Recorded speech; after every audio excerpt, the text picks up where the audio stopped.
મહત્વપૂર્ણ સમાચાર જામનગરના મેયર તરીકે મોનિકાબેન વ્યાસની વરણી કરવામાં આવી છે। ડેપ્યુટી મેયર તરીકે રાકેશ ડેરની વરણી કરવામાં આવી છે। સ્ટેન્ડિંગ કમિટીના ચેરમેન તરીકે ધીરેન મોનાણીની વરણી કરવામાં આવી છે। તો નામો જાહેર કરવામાં આવ્યા છે। મેયર, ડેપ્યુટી મેયર, સ્ટેન્ડિંગ કમિટીના નામની જાહેરાત કરવામાં આવી છે। તો જામનગરના નવા મેયર બન્યા છે મોનિકાબેન વ્યાસ, જ્યારે ડેપ્યુટી મેયર તરીકે રાકેશ ડેરની વરણી કરવામાં આવી છે। તો સ્ટેન્ડિંગ કમિટીના ચેરમેન તરીકે ધીરેન મોનાણીનું નામ સામે આવ્યું છે। વધુ વિગતો સાથે સંવાદદાતા સલમાન ખાન ફોનલાઈન પર જોડાઈ ગયા છે। જી સલમાન, શું વિગત?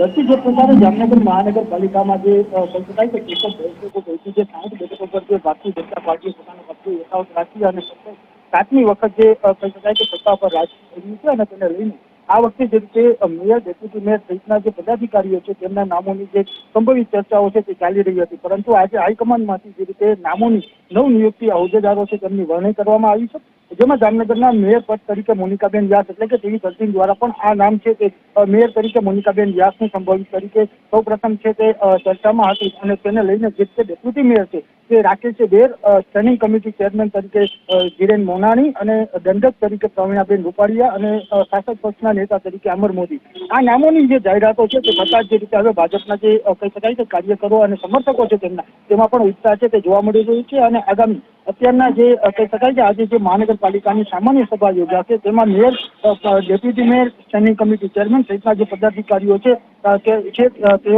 તેઓના જે બેઠકો છે તે આજે સભામાં યોજાશે। જી સલમાન, વિગત બદલ આપનો આભાર।